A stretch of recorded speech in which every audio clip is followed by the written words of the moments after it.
Welcome to our BOS August 23rd, 2023 meeting.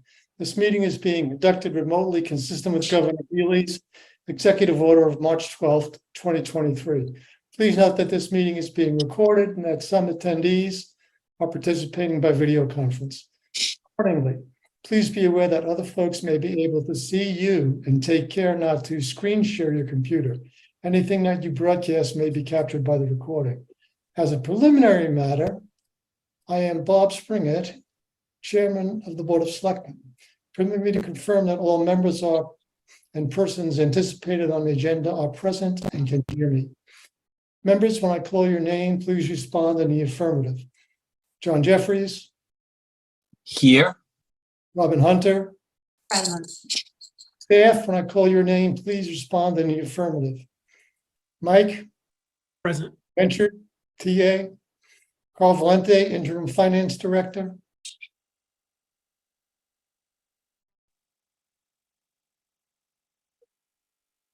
Present. Kevin McCabe, DPW Director.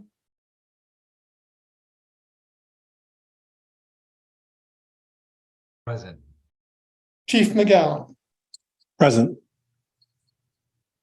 Okay. And Dave Haviland has joined us as well, but I'm not sure I have to introduce him.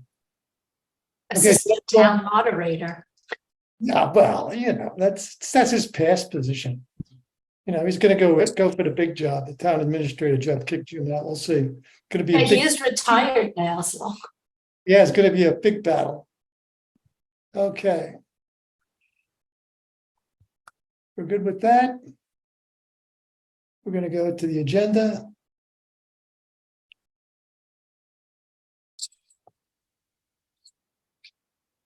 Assuming I can find it.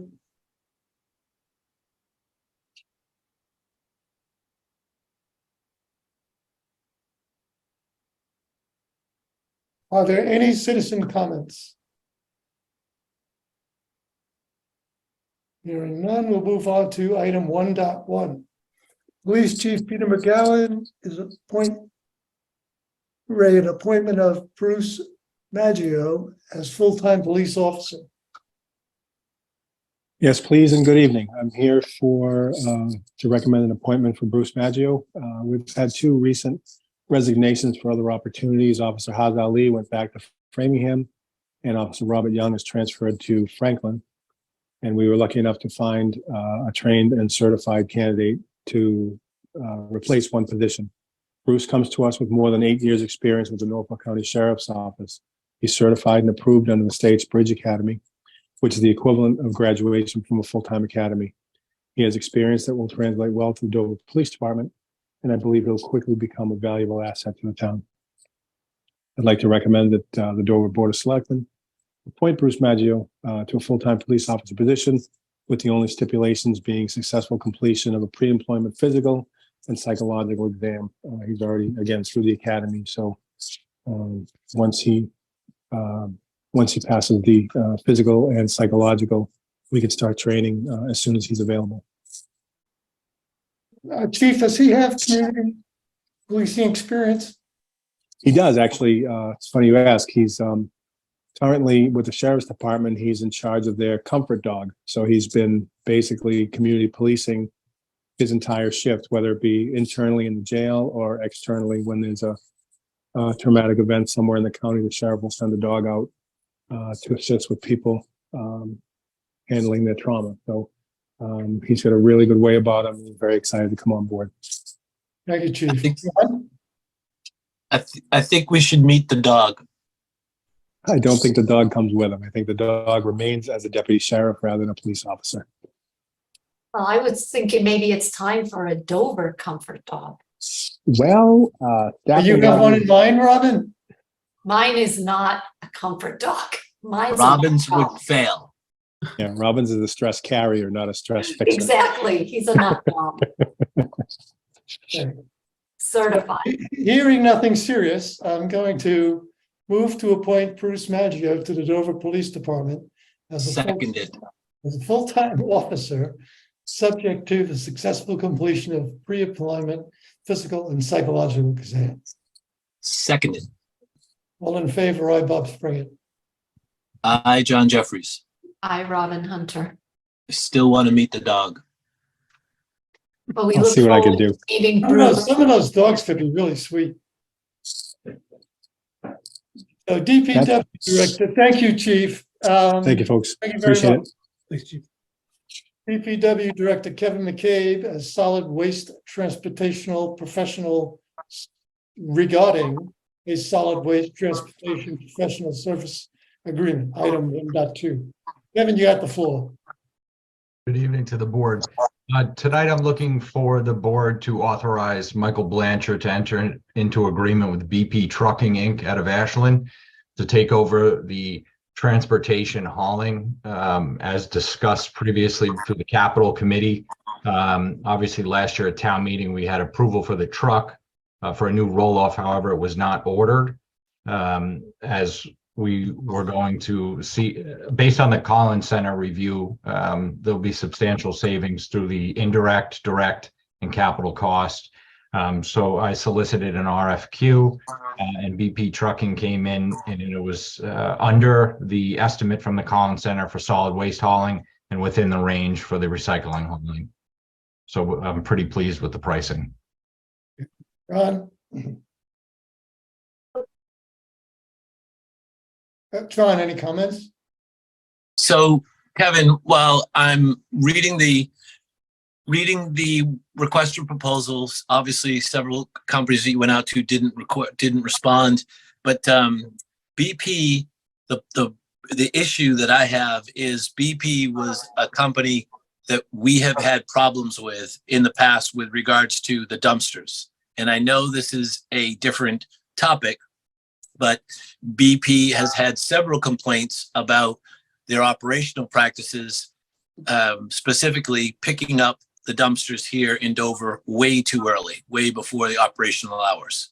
So I of all the companies that could have responded to this and had been the low bidder, are we required to go with the low bidder? Mike? Well, sorry, Mike. Yeah, no, they're the lowest responsible and reasonable bidder. So the answer to that is yes. We did do reference checks. Wayland spoke highly of them. In my last municipality, they were my transit hauler, and I didn't have any issues with them. So I'm comfortable making this recommendation to the board this evening. So Time did they pick up? I should add, as part of the contract, Article 8, there's a termination clause. So we'll know pretty quickly if it's going to work out and be advantageous for the residents if we can provide the same level of service that we do now. So we do have a 7-day clause to terminate it should, we need to go back to the internal hauling. So I think that's worth noting. This kind of sounds like an early pickup. Is there a way to negotiate that to a little bit later pickup? No, it's a different process, Bob. With this contract is specifically for the DPW land transfers and the what I would call, Kevin, the large haul trucking contract that goes from the transfer station to Wellesley, then out to Millbury. The other issues that we've had has been with the dumpsters, which are not obviously the same category, but they're much more frequent in nature, and depending upon where they're located, the pickup times vary dramatically. Would you say that's correct, Kevin?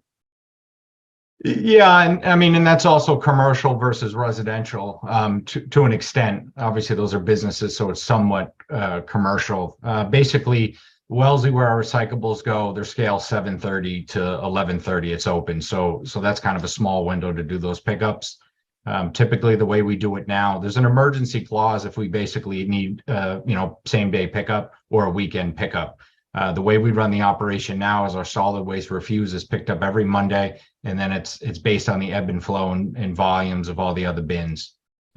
Wade and myself met with the two owners of BP today on site, and we're both pretty comfortable and confident with the way that they have displayed that they will manage the contract with us.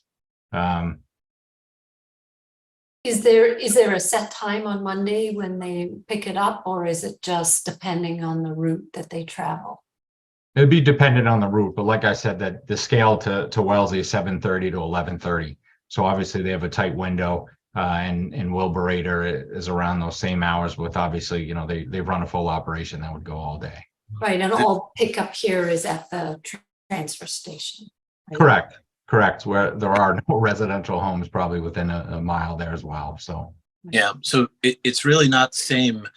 It's really not the same set of circumstances, Robin, because the issue and the complaints have arisen from pickups at the townhouse, from businesses in and around Dover Center, and from the pickup at our dumpster in the at the highway garage. So there may be 6 or 7 or 8 different areas where BP picks up, and the complaints have been that the pickups are way too early, way before the hours of 7:30. So that is it's while the company is the same, it's a different set of circumstances, and it's a different set of physical practices. Okay, so for the motion here, this other issue is separate, and can it be addressed directly by the town administrator? Yeah, We it's also don't separate. know that it's It's an issue. it's Right. separate. It's the same company. Yes, but they seem to have 2 arms. Yeah, or more. Kevin, are there more? Is it just these 2 things that they do? yes. And they may have other, they have a facility in Mashland that they have their own transfer station. So other, entities bring things there as well. But again, it wouldn't change the way our operations runs. Do we? And I guess to answer your question, John, the solid waste is regulated through the Board of Health, who I know is at some level of updating a solid waste regulation. So that'd be worth a conversation with the Board of Health to put in kind of an hour restriction for the residential side of things. I think, that sounds like a good next step. It just to me, I don't want to do business with a company that we've have received complaints over, and I just think that that's a bad practice, first and foremost. And second of all, if there's a way that we can address both things and have it to be a win-win, then that's something I'd like you to do, or maybe Mike to do, or a combination of you, Mike, and the Board of Health. Yep. So to both your points, although it's a separate and distinct issue from this contract, we can have that conversation with them. Absolutely. Bob, you good with that? Robin, you good with that? Yeah, Yeah, we'll move it forward. right. I mean, first of all, just my 2 cents here. They haven't been late yet. They haven't picked up too early yet. I think it's a good idea for Mike to express that our bylaws, I believe you can begin work at 7 a.m. in Dover. I believe it's 7 a.m. to 7 p.m. Though that's what the bylaws say about noise and operation. So, and I believe, Kevin, when there have been complaints, I believe we did address them. So we should remind them that as a customer, could they please make sure that their residential arm is picking up within the window of our bylaws for operations. And, it's great that you have that clause that we can terminate the contract if they don't follow the guidelines. Sounds like a plan, folks. But you should make the motion, Bob. Yeah, I'm gonna make it now. Thank you. I move to approve the agreement between the town of Dover and BP Trucking, Inc. of Ashland, Mass. for transportation of Dover solid and bulky waste.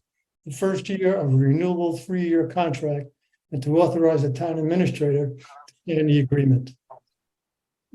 Need a second. Seconded. All in favor, I, Bob Springer. Aye, John Jeffries. I, Robin Hunter. Thanks, Kevin. Thank you to the board.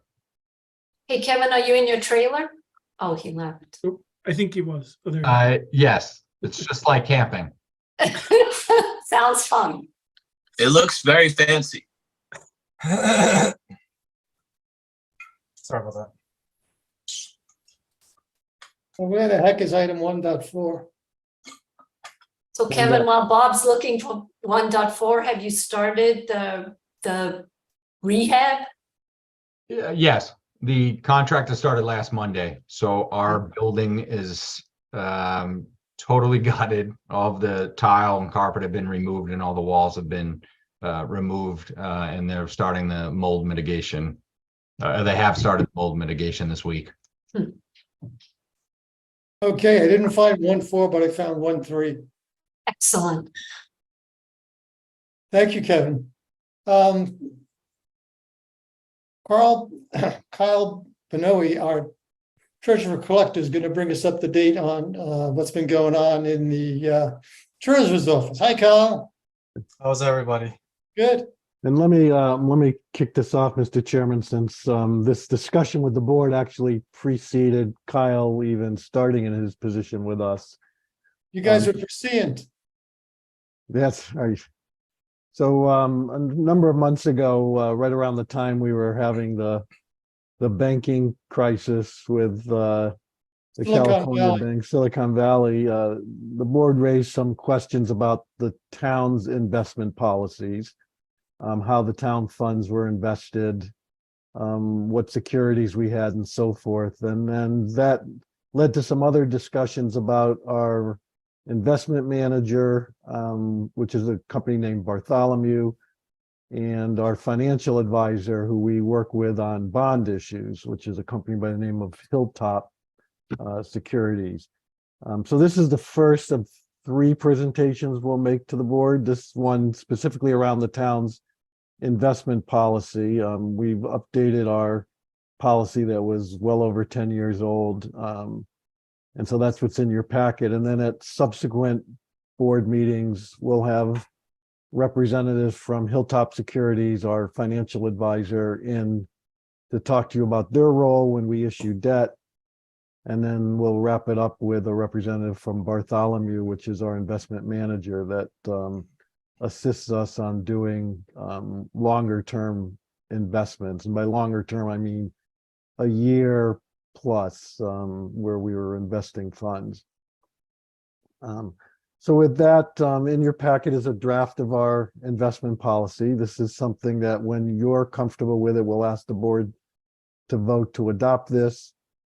It is largely based on 2 things. One is Massachusetts law, which strictly governs and limits in certain ways how treasurers can invest municipal funds. And then it's also based on a model that the Department of Revenue developed a number of years ago as an investment policy. And that itself was based on a model that came from the Government Finance Officers Association. We scaled down the policy from that because we have a much, I'll call it, streamlined and simpler use of funds that we invest. We don't have enterprise funds, to invest. Enterprise funds are for water, sewer type of systems, or even recreation. So we don't have those. We don't have a lot of, we only have 2 stabilization funds. So ours is the scope of our investing is pretty limited. Probably the most similar to other communities, both large and small, is we have trust funds. The library has a number of trust funds, and those funds all come with certain restrictions. So we have to follow the restrictions of the donor when we invest in those trust funds. Most of the restrictions limit us to only using the investment income from the trust fund and not the underlying corpus or the underlying principle of those funds. So that's just sort of a very high level what our plan is going forward over sort of 2 or 3 meetings with the board. And with that, I'll turn it over to Kyle, who can just give you some high level explanation of what's in the draft investment policy. So good evening to the Board of Selectmen. I recognize this is the first time that I'm presenting in front of you guys, so I apologize for any errors that may come through. So moving on ahead to the investment policy. And as Carl mentioned, it is heavily dictated by the Mass General Law. So Nothing here is sort of out of, the purview of, state statutes or anything like that. This is all within guidance of the state. And as Carl mentioned, this is heavily tailored towards the town of Dover. And so I'll be going through section per section and really just going through sort of the gist as to what each section is discussing. So starting off with the scope of the policy, it's covering just the short-term funds and the longer-term funds, as Carl mentioned. Short-term meaning just the town's general fund and bond proceeds, and the longer-term trust and stabilization funds. And that's really all the scope that investment policy applies to. The retirement funds are managed by each respective retirement entity that does those investments. Next section is really just the definitions of some of the terms that is prevalent throughout the investment policy. These are just general fund, bond proceeds, financial institution, trust funds, stabilization funds, and prudent person standard. Section C is the objective of the investment policy. And to me, this is sort of the crux of the investment policy. It's sort of the really the guidance for any treasurers that will look at the policy. And I like to think of it as the heart and the meat of investment policy. It covers the three main sort of philosophies and tenets for treasurers out there, for municipalities and corporate treasury as well. And first philosophy or first tenet is the safety criteria. Safety or principle is obviously the most important objective for any treasurer to have for any, for if we're managing funds, that is by far the most important objective that we should follow.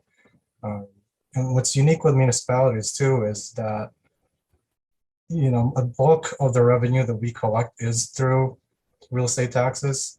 And so that sort of adds a different layer or another layer really to be more cognizant and be extremely mindful of how we should manage the funds just because it is taxpayer money. The second tenet that lists out is the liquidity, meaning that we should always have liquid cash on hand in order to fund any disbursements or any upcoming expenditures or obligations that the town may have. And the third and most important, or third most important tenet is the yield criteria, which is the rate of return for our investment, taking into consideration any liquidity and safety of principal. Section D just covers the responsibilities that the treasurer will have pertaining to this investment policy. And that includes obviously being cognizant, being mindful of any state law or changes that would affect the investment policy itself. If the state executive body passes something that affects this policy, the treasurer should be aware of that and make the necessary changes as needed. In addition to that, we should always be sort of aware and mindful and always reviewing this investment policy that we have, whether that's going to be a biannual rate or an annual rate, but it needs to be at a regular basis in order for it to be sort of effective. Certainly not 10 years, but for sure, definitely at a much shorter regular intervals.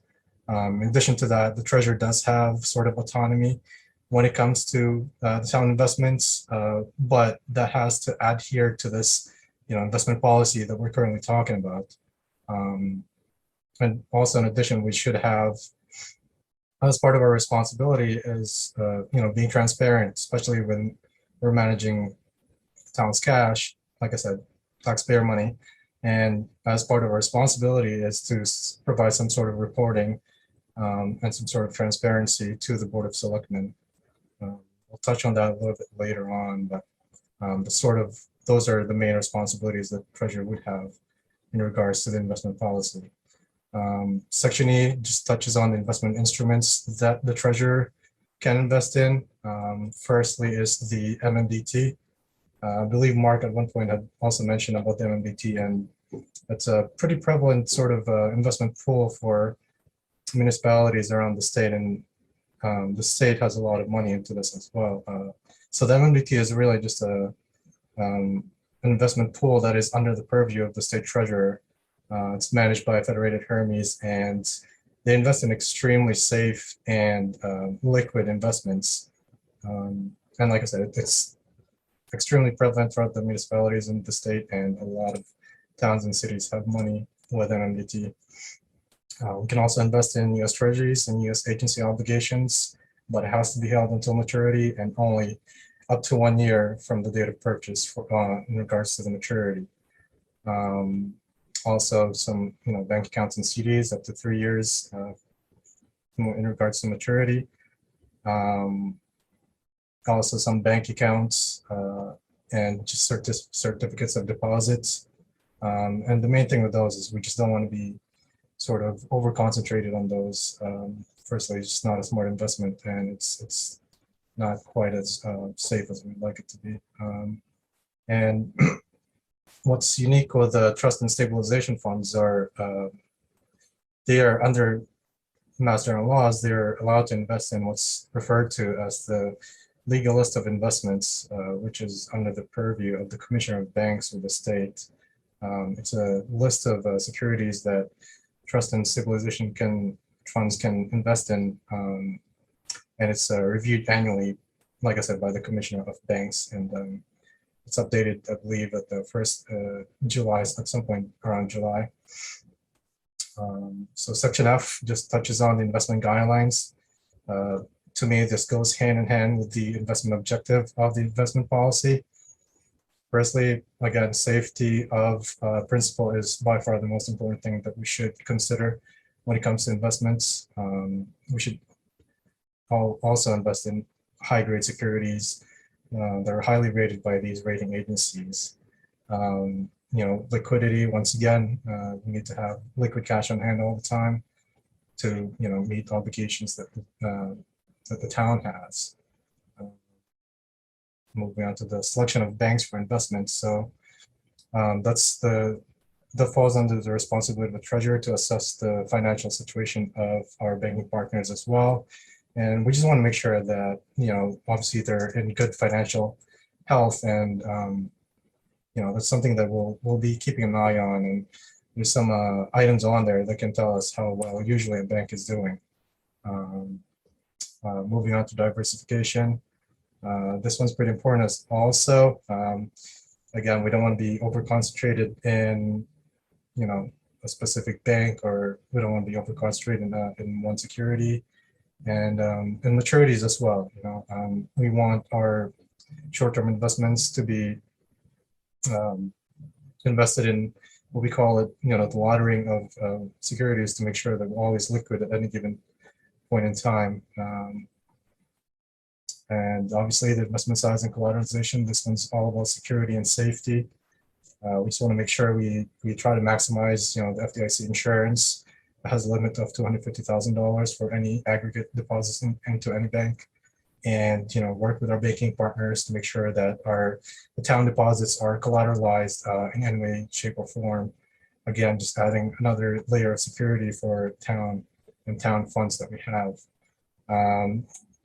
Section G just talks about the standards of care that we have for investments. Firstly, prudence, which is, again, we just have to, any type of judgment call or anything that we make, we must make it with, with discretion and intelligence, and ethics and conflict of interest. We just want to be extremely impartial with any decision that we make when it comes to investments. Obviously, we don't want to be mixing up our personal sort of, investments with the town investments. We want to be completely impartial when it comes to those things. And Section 8 talks about the reporting that, that the treasurer will do, like I said, as part of being transparent, and just letting the board of selectmen and the town administrator, just to let them be on the know, so to speak, as to what's going on with town investments and cash and things like that. So in terms of the reporting, there's a spreadsheet that just kind of shows a breakdown of the type of securities and sort of like a cash holdings report that shows, what our holdings are, in interest-bearing accounts, non-interest-bearing accounts, the term investments, and what interest rates or the interest incurred or accrued interest on those accounts. So it just gives you a breakdown of that, and I think it's a pretty clean way of looking at how cash is being held with the town. In addition to that, obviously, we want to any sort of major changes that is going to affect town cash and investments. We need to let town administrator know, and the board of selectmen as well. Again, big good example of that would be something like what happened with the banking failures. So the last section is just the legal references, just lists out some of the statutes that are used in the investment policy. And that's it. Thank you, Kyle. John, any questions?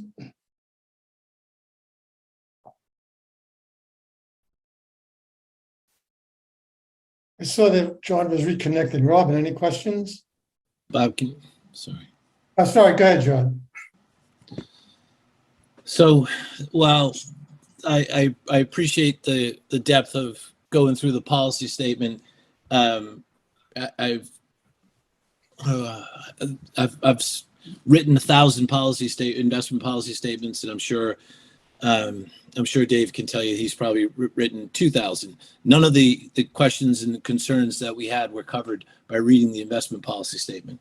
So while I appreciate the fact that we now have an updated investment policy statement, what I want to know is the actual substance of how our investments are doing.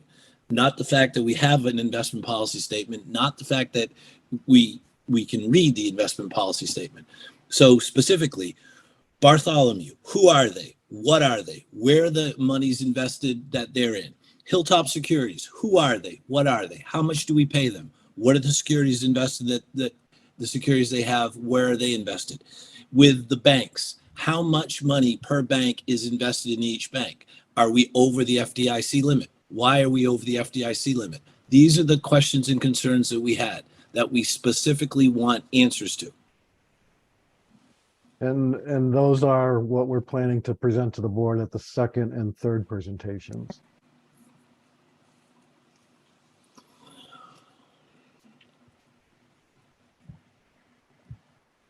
Okay, we look forward to that. Anything else, John? No. Robin? So, I thank Carl and Kyle for pulling together the investment policy. I think the one thing we were guilty of in Dover is we tend not to look at things. So if a policy worked for 30 years, we just kept it. So I think, Kyle, there's a lot of really good things that you have put into this policy. Particularly, I appreciate, and the board will appreciate tremendously, the reporting, because it's something that we've never gotten before. So, let's not just have this in the policy. If we could get that reporting, I think it was on a quarterly basis, that would be really helpful for us to see, where the funds are. And you're very fortunate you have investment professionals on this board. So, if we hear of something, we can certainly bring it to your attention. I think it would also be helpful as part of the reporting, and I was going to wait until we have the presentations from Bartholomew and Hilltop. Again, appreciate the education of the board, or reminder how things work. I'm sure Bartholomew puts together a monthly report on now investments, so maybe no need to present it at the meeting, but we could either maybe put it on the website or give it to all the selectmen, just so that we have that information available, because I'm sure it's all public, and I'm sure that they do these statements. I haven't had time to really look at this in depth. So what I will do is, if I have any comments, I'll just forward it to both of you. But, I think it's a great start. And I would expect, my assumption is that this policy will go to the various investment Houses. investment Yeah. personnel that we use. Yeah, Bartholomew, yeah, requires it as a condition of doing business with us to have an investment policy. And you're absolutely right. We can get you the monthly statement. Even before Bartholomew comes in, we can get you our monthly statement from Bartholomew, and you can see that, where the investments are, as we reported, a few months ago. The large amounts, which were the bond proceeds from the community center projects, are in treasuries. But you'll see where the trust funds are invested as well. So that will give you that Okay. sense. Well, thank you. I think it's a great start, Kyle. But now you're going to create animals out of us, because you're going to start giving us stuff and we're just going to want more.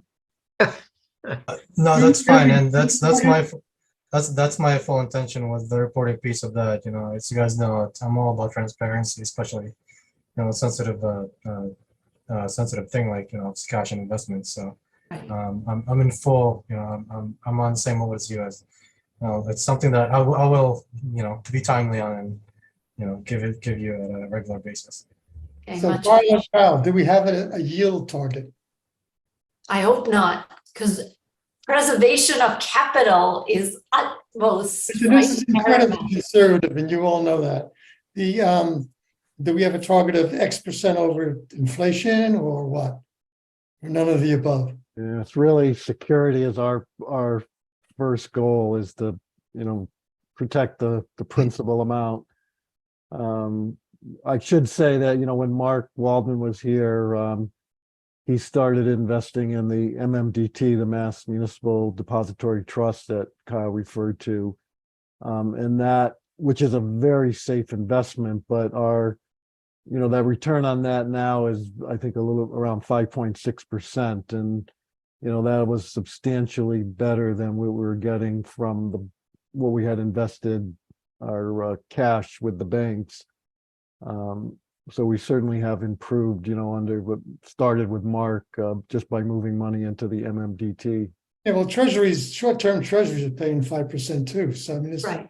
Well, if you go onto the MMDT website, which I was able to do today, there is actually, they have tear sheets of their portfolio overview and their, what they invest in, what their investment philosophy is, which is tied to Mass General Law. Again, there's not a lot of leeway. They also have 33.1 billion in assets under management. It appears all of it is, municipal assets. So Okay.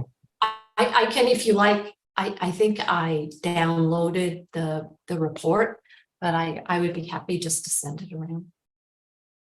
Yep, fine, that's good. The last thing I have is I'd like to have an item 4, and that is operational capability, since that's where we stumbled in the past.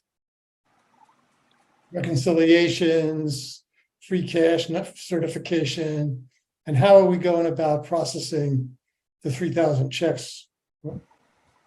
Sure. That end of the operation is as tight as the front end, or as modern. Make Okay. us all pay via ACH. I think we said Venmo. Huh.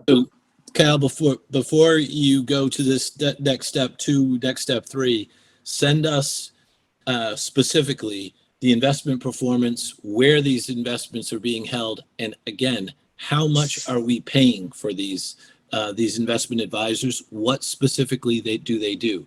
Because it sounds to me, based upon your presentation, that there's a lot of redundancy. That if our investments are limited to areas that have a very tight guidelines, why do we have 2 investment advisors, and why are we paying 2 investment advisors? And You we'll, don't have to answer that tonight, but Yeah.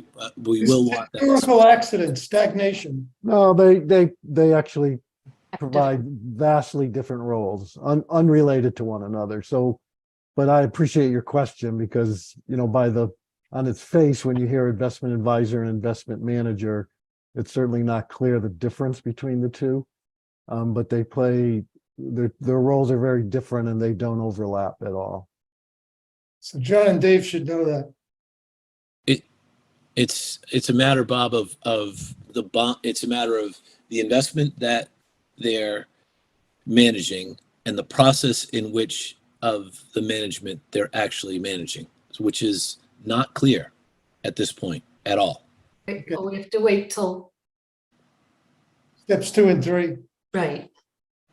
So I want to thank you guys for the presentation. And I also didn't have a chance to go through it, but will. And we will pick this up at, what do you think, Carl? We're going to do this sequentially, 3 meetings? We're going to do this? Yeah, I was just waiting to get your schedule for your September meeting so we could schedule the other two. Hilltop is ready to go. I've already, they've already sent me their presentation, which was about 45 minutes long. So I had them cut that down. But as our financial advisor, they're ready to go as soon as we have your September schedule. Okay, so we're going to target having this stuff wrapped up by the end of September? Oh, I think easily we should be able to do that. And in the interim, we will get you the Bartholomew, a monthly statement. So you don't have to wait that long to sort of see, where the town's investments are. Great, okay. Hal, good seeing you. Nice presentation. Thank you, guys. Have a good night. Have a good evening, everyone. Yeah, All right. thank you, Kyle. We're moving on.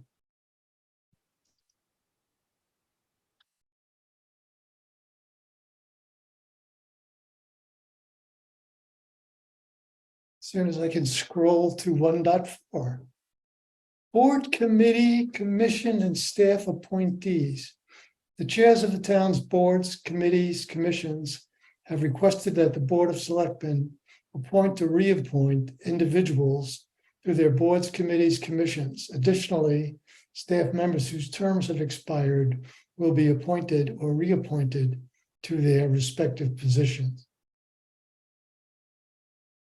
Okay, so this came up recently about sort of the way we do this. We don't have any actual guidelines for members' terms, members' performance, or appointed members' terms and performance. And I know there are certain towns in the Commonwealth that limit terms. So is that anything that we want to investigate, look at before we go ahead and renominate people? Well, some of these appointments are, like staff appointments in nature. They're, I don't know what to call them, I guess, bigger head kind of appointments, such as the West Suburban Health Group. Right. Typically, I believe the way things work is when a person's term ends, the committee votes on whether to make a recommendation to reappoint. The only thing that is not addressed is the term.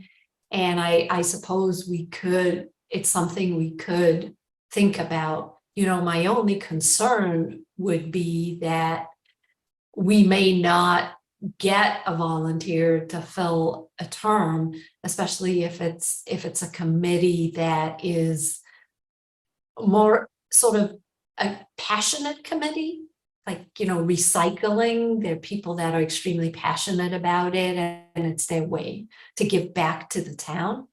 So I don't, it's just something to consider as we think about it. No, I think that's right. The other side of the coin is you get sort of stuck in, we've done it this way. If somebody's there and repeats, no fresh blood. And that's the trade-off between the two. And my only thing is there may not be fresh blood available. So then if you have term limits, you're going to have committees that aren't at full capacity. Well, then we should look at the committees.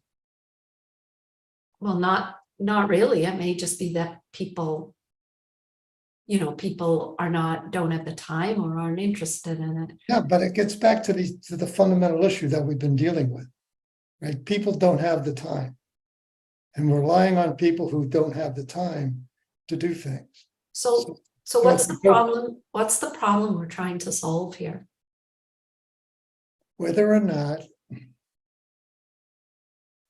there is an assessment of the committee and whether or not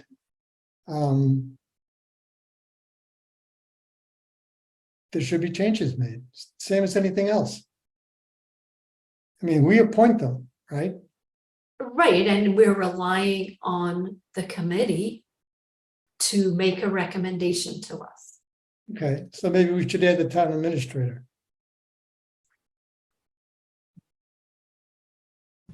I'm not sure I'm following, Bob.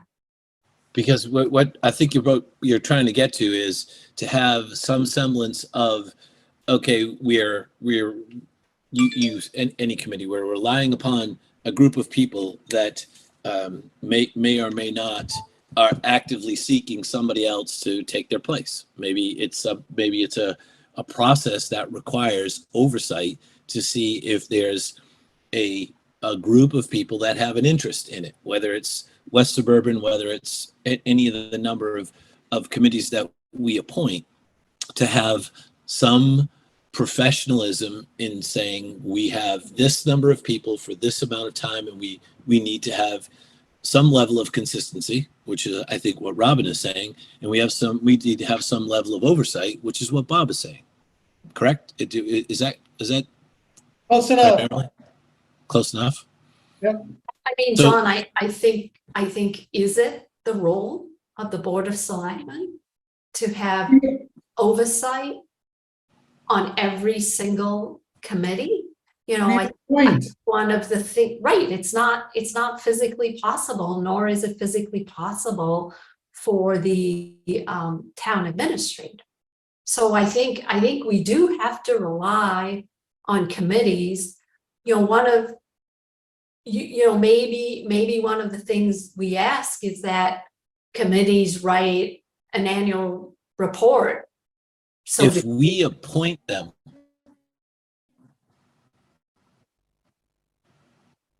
No, I think you're frozen. yeah. They're Well, asking us to as I appoint- said, this is a philosophical conversation, and it's something that we can look into and address. But right now, we have appointments that need to be made. Yeah, okay. So Mike, that's on your list. Okay, Council on Aging, reappoint Geraldine Wise as a full member, 3-year term effective July 1st, 2023 to June 30th, 2026. Reappoint Anne Marie Thompson as an associate member, 1-year term effective July 1st, 2023 to June 30th, 2024. West Suburban Health Group, appoint Human Resources Director Robin Tusino as Dover's primary board delegate, replacing Mark Waldman. Appoint Town Administrator Mike Blanchard as Dover's alternate delegate, replacing Carl Valente. Appoint George Chimento, 1-year term to the Board of Registrars, effective July 1st, 2023 to June 30th, 2024. Appoint Margaret Peg Crowley, 2-year term effective July 1st, 2023 to June 30th, 2025.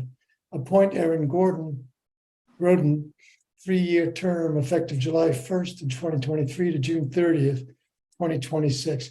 I would encourage all boards and committees to make sure their information on their web pages are up to date, including members and terms.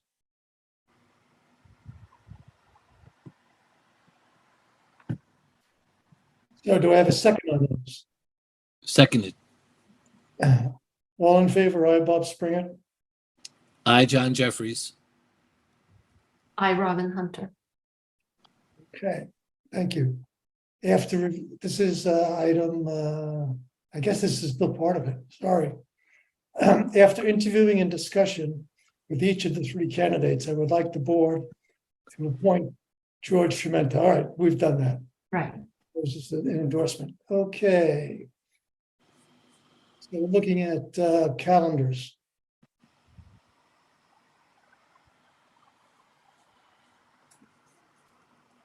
So it looks like we're doing the first and third. Thursdays, Mike. Yeah, for the most part, I think there's at least 1 month where it's 3 times. It's a long, I think December. Yeah, there's one, yeah. Okay, does anybody have conflicts that we, at this point, or can we go with this?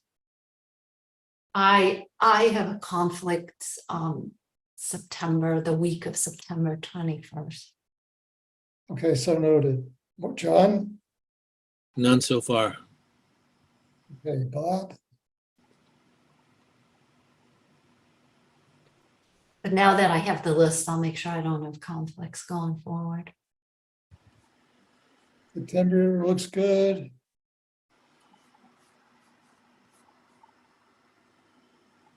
October looks good.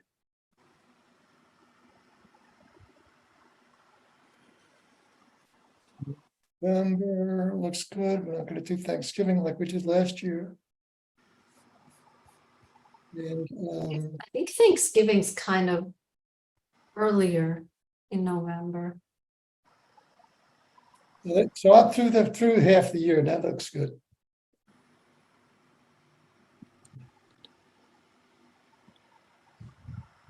I move to approve the schedule of the Board of Selectmen meetings as presented. Seconded. All in favor, aye, Bob Springett, I, John Jeffries. Hi, Robin Hunter.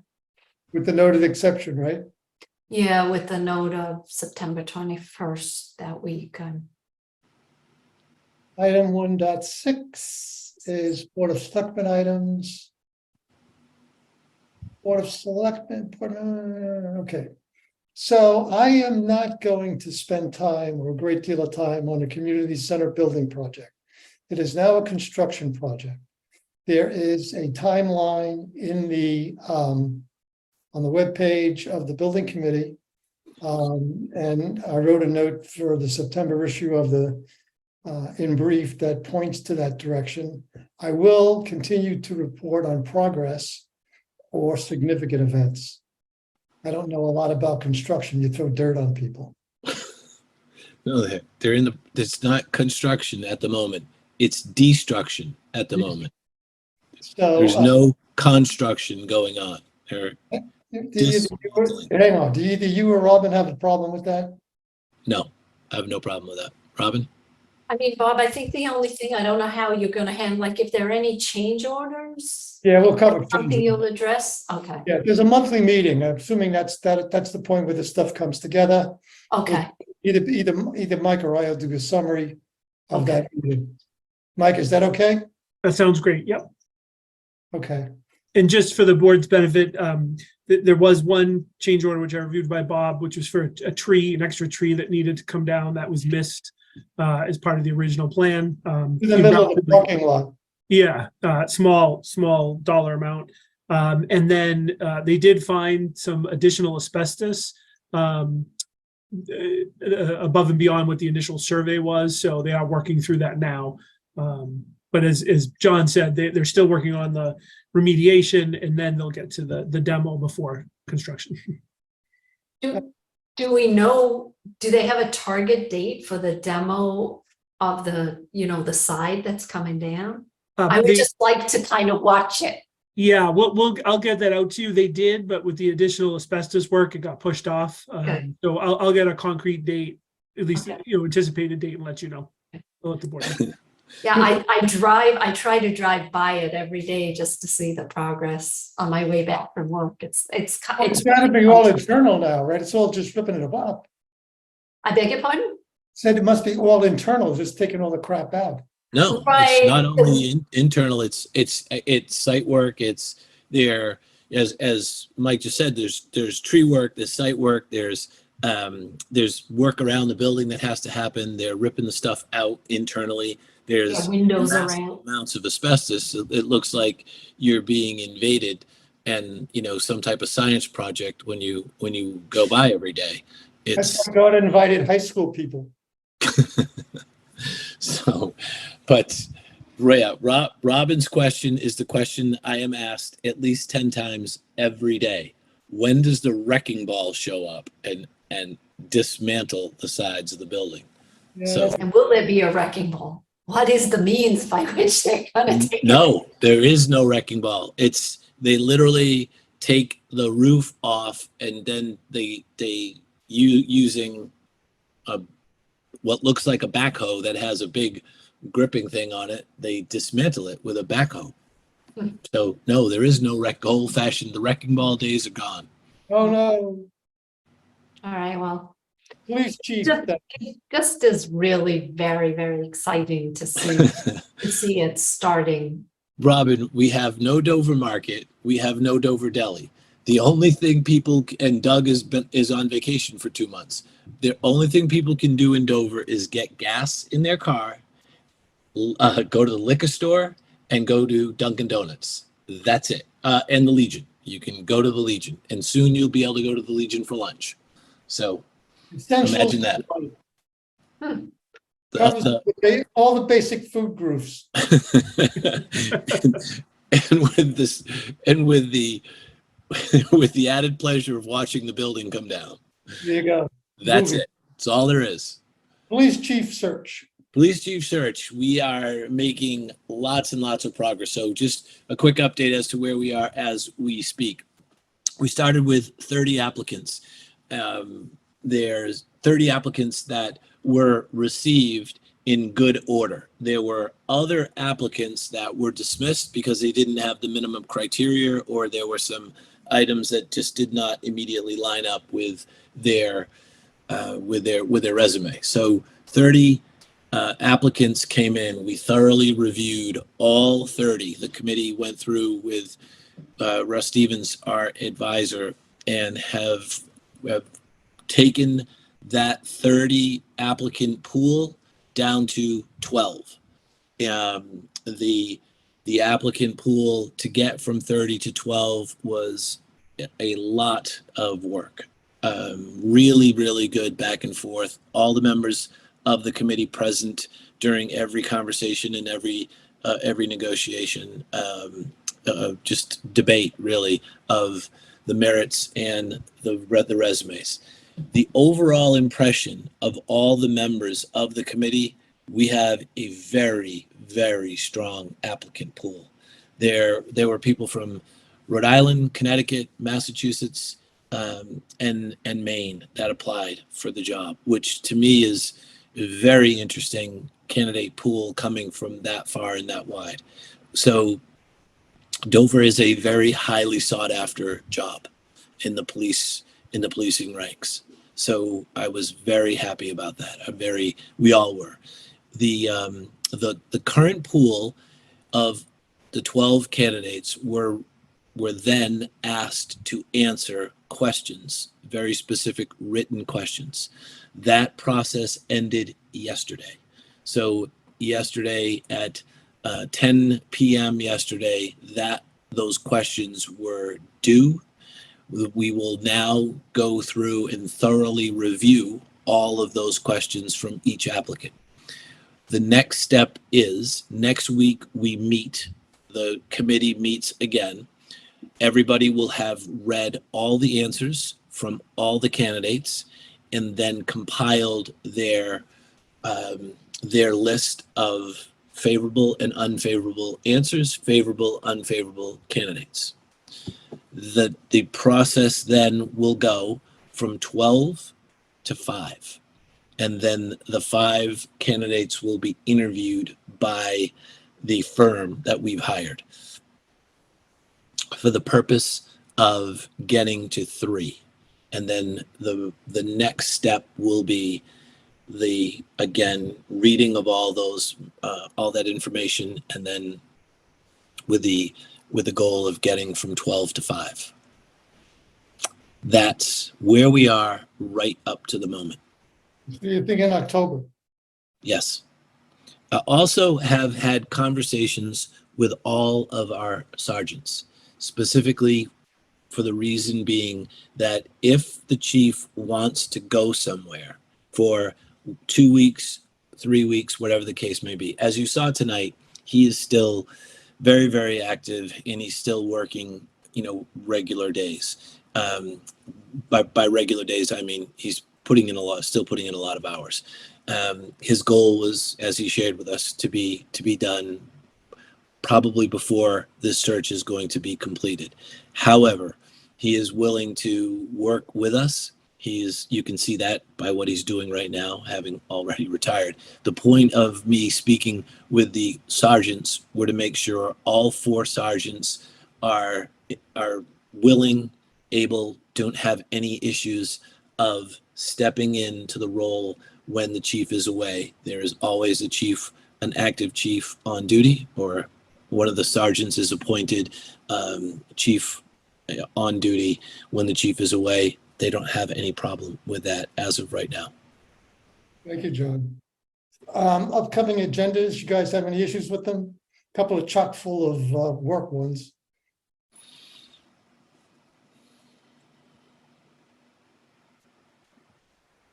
December looks good. I thought October, I'm not sure.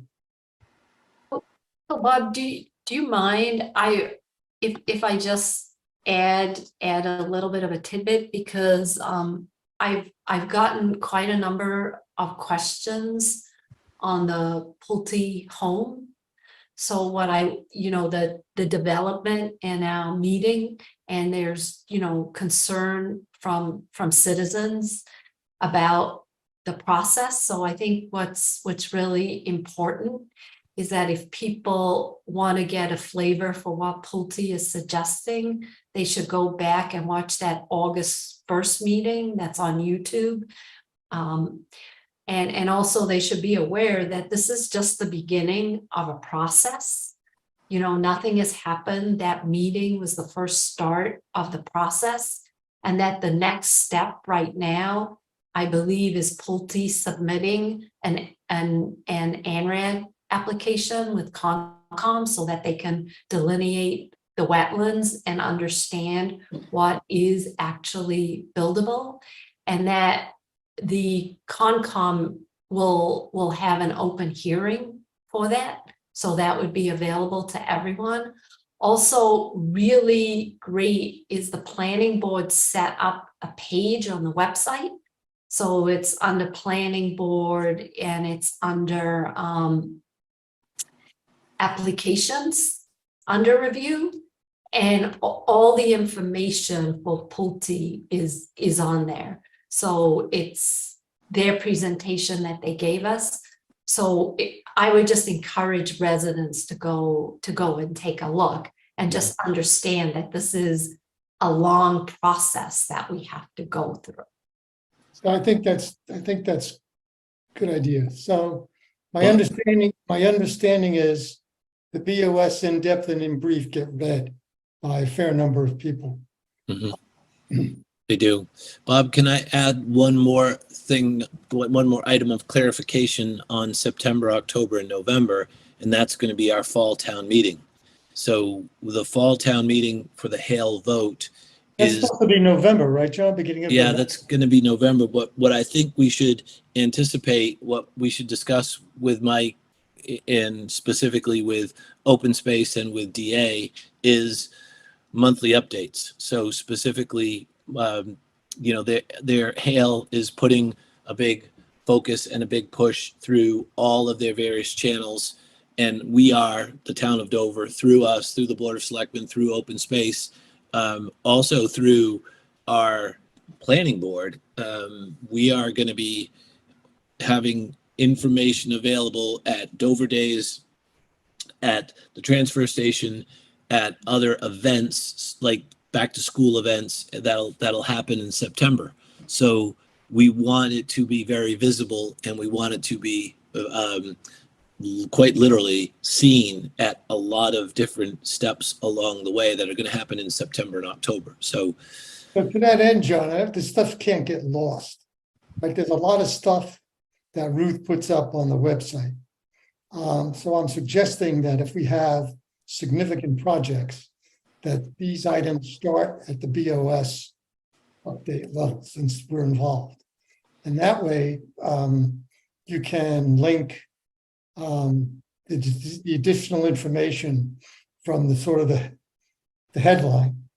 And I think that's something that both of those, Hale and Pulte, should do so that people can get the information one click. Okay, so are specifically, Bob, are you suggesting that we have DA and Ruth specifically make the updates and make the next steps of the timeline Yeah, I think available for the BOS? but you should oversee it, right? Yeah, Yeah, that way they can write it up, we can publish it, in something that we know gets read. And then, as I said, hot link to, the additional information. I think that would work for Robin as well. I mean, I was hoping that Mike may have an update because I'm not sure if Westwood voted to allow the draft CR to be made public yet. Sure. So thank you. We actually, town council and the town administrators of Westwood and myself have a meeting tomorrow. So hopefully I can provide a written update to the selectmen, maybe Friday. Westwood did vote to release the draft CR contingent upon their council and our council working out some of the same issues we discussed in executive session. So I won't bring them up here. So we're going to hopefully work through those Thursday, and then we'll have a better sense of when that might be released and also when would be a target for town meeting. Again, the original concept was the fall. There is some question mark on that if Westwood will be prepared for that or not. So we're going to work through that, and I will update you as soon as I have some more information. Thank you. So BOS goals, So you're meeting Friday, you said Thursday? Thursday. Tomorrow afternoon. Okay. BOS goals and objectives. So I'll tell you what I've been up to, and then you can tell me what you guys have been up to. So I've been working with a group that includes 3 members of the warrant committee, Carl and myself. And I've been working with a group called the TMPG, which includes Dave, Felicia, and Jim. On the warrant piece, we identified 4 pieces of work that needs to be done. One is a review of roles and responsibilities. One is a review of the budget timeline, which we've done. One is a look at our material that warrant committee sends to the public in terms of and the media that they use. So those are 4 threads. All that work needs to be done by the warrant committee. Cam told me that he was going to call a committee meeting and start to go over this stuff. There's general agreement among the committee that things need to change. So hopefully there's a path that we can work through together. On the town meeting planning group, there are 3 documents that I think I'm gonna ask Jim and Dave to put together. Actually 2 documents. One is a description of town meeting, and Jim's already written that up. And what we hope to accomplish, behaviors, et cetera, And then the other one is something we've been working on since probably 2 years ago, where we're trying to identify specific protocols that warrant article sponsors need to follow. So I think those 2 things are in process. If we're successful, we'll actually have a pretty good onboarding document for the members of the warrant committee, at least the timeline that's been looked at and media that's been looked at. And if successful on the other side, we'll have a guideline for people attending town meeting. I think that'd be pretty good. Our primary goals is staffing, so assume that's a Mike. And the other primary goal was website. So Bob, I have some work that I did that dovetails with what you did. Okay, So capital budget has also been working. yeah, we invited Barry's, we invited. Right. well, So we had a separate meeting with Kevin and with Mike, trying to figure out, you know, how we could speed up the process as well. And how we could dovetail with Warren and make the whole process more efficient. So we were thinking about that as well. That's great. Yeah, that's terrific. We'll see how this thing works out over time. I think it will, because everybody's talking to one another, and Warren, We got all the players together. right. And everybody has the same goal, and we're trying to get all the information now that we need, so that, you know, and it's only August. So I think it's really good. We've had 6 meetings in August with these guys. Well, I was joking with Mona when I stopped by to sign some stuff that usually they don't see me, although I told Mike and Carl I needed a break from Dover last week, so I took the week off. Now, we don't use August and we don't use September.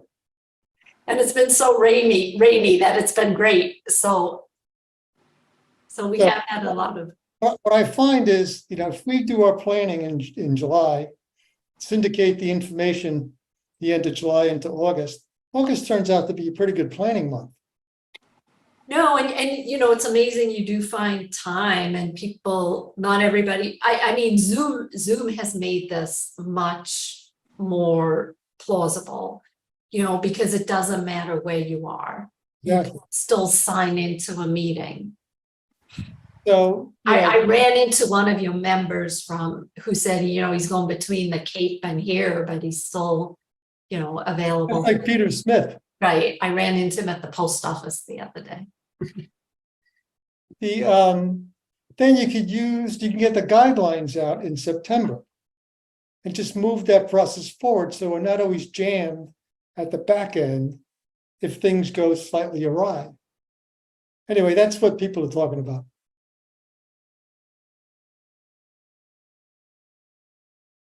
Staffing and our friends at website. Yep, so I can touch on that, and I can do some of my other updates as well. They're all kind of tied together. So, you know, as the board knows, and we talked about, a lot of the goals and priorities are going to be dictated with our staffing. So we're working hard on that. I am excited that we did our screening interviews for the assistant town administrator position, and we're moving 2 candidates forward for a final interview. So we're going to work on putting together a panel. It will include a board member, some key department heads. So that's really great. That particularly hiring is going to tie into 2 pieces. Currently, we don't have a project manager, so I view the ATA position as kind of being that person, both for the website as well as the online permitting push. I'm trying to lay the groundwork for that now, so that when the new person starts, they can be, you know, kind of just hit the ground running. One is setting up a preliminary meeting with Civic Plus to talk about what their options are. And, you know, Bob and I have spent some time talking about what his desire for the website is, which is, you know, less clicks, Right. and also mobile friendly, because just about everyone accesses it from their phone. So less clicks and, you know, via a phone. And then the other piece, the online permitting, is part of my onboarding process. I've been meeting with department heads, boards and committee chairs, and that is a real, everyone has said how much they want that, which is great. It is going to be a lot of work. And, you know, I think people understand that, but they're up for the challenge. So again, trying to lay the groundwork for that, starting to look at some grant opportunities through the state. There's quite a bit of money for some IT projects like that. So I think that would be a really great thing if we could, you know, do some of that through a state grant as opposed to out of our budget. Tying into online permitting, I think you'd know, I think we've mentioned it, but officially the planning department, the planning board hired a planning director who'll be starting September 6th. So everyone's really excited about that. And that, you know, again, ties into some of the 40B stuff that we're dealing with. And so that'll be a great addition. If you've been to the townhouse, you see the windows are almost done. They look amazing. Yeah, I they look look really good. It's so nice to have, especially with the last couple of days, to have the windows open, screens in place. They're working on the hall right now, and so they're hoping to wrap that up this week. So you'll continue to see that, but that's really progressing. Kevin dropped off, so I apologize. I don't have all the specifics, but the Claybrook Road project is commencing.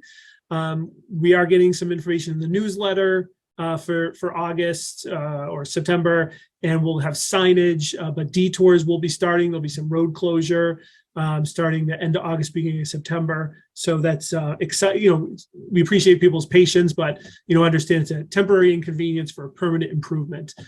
So we are excited about that starting and much needed work. And then, as I said, just kind of my onboarding and entry plan. I've met with a number of department heads, taken a few different tours around town, which is really interesting because it's the same town, but every person kind of highlights different things. So at first I said, geez, should I really go on multiple tours? But it's actually been really, really helpful to see different people's perspectives. Continue to work with Carl and getting up to speed on Hale, working with Carl for the operating and capital budget. I've met with Retrofit, our IT support, and so continuing to work with them, and then really closely working with Robin Tassino, our HR director, and that's really exciting. She brings a lot of energy and a lot of good ideas. So working through onboarding, training new employees, which I know is really important to the board and important to me, to make sure people have the tools and the knowledge about how to use those tools to be successful once they get started. So that's all I had for tonight. So Mike, would you send me the job description for the communications director? And does the communications director, do your candidates actually have experience in communications? So we're working to put that together. We don't have a pre-existing job description, so we're pulling that together. So I will get that to you. Both the candidates, and I don't have I wouldn't share their names, but I don't have their resumes in front of me. But yes, they do have experience in project management, procurement, communication. One had experience with online permitting and implementing that system, which I thought was really great. So they have a pretty wide skill set, which is exciting, because that's really what the position is. It's kind of a jack of all trades. So I'm excited about that. Great. Any other questions or comments? No, I mean, it's really exciting, Mike. You're making really good progress. What's it been, a month? Yeah, it's been a month. Yep. Congrats. Thank you. I don't see any gray hair, so that's good. Oh, they're up there. So Robin, you and I had talked about putting together something similar for the BOS that we're trying to put together for the Warren Committee. Right, and you sent something to me, and I've taken a look at it, and I'll touch base with you. I took last week off. Sacrilege. I know, I needed a break. Okay, so we covered town administrator updates, item 1.7.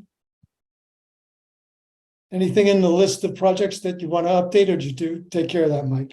Yeah, I covered everything. Okay. So Mike, I'm gonna ask you to, I don't know, if nobody else wants this, then you needn't do it, but we used to have on weeks where we didn't have meetings, like on Friday afternoon, if there was something going, the TA just sent a list of, important things that maybe we should know about.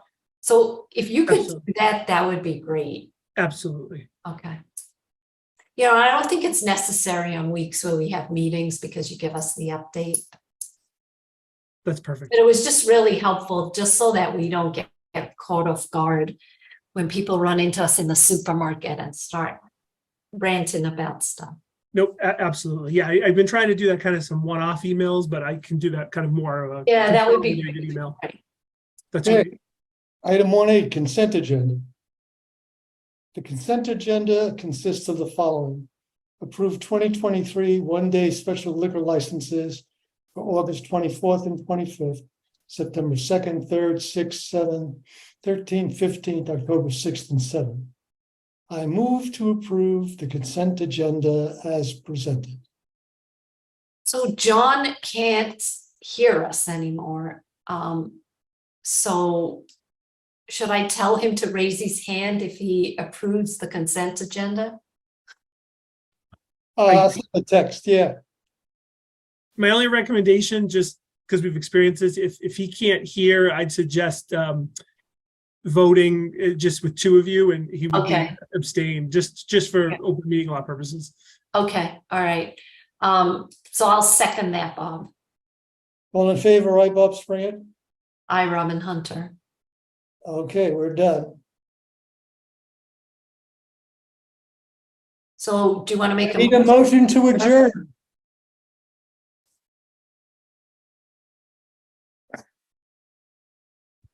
Do I have a motion Oh, to? it's me. I forgot. I was waiting for John. I make a motion to adjourn the meeting. Okay, so second, all in favor, aye, Bob Springer? I, Robin Hunter. We're done. Thank you all.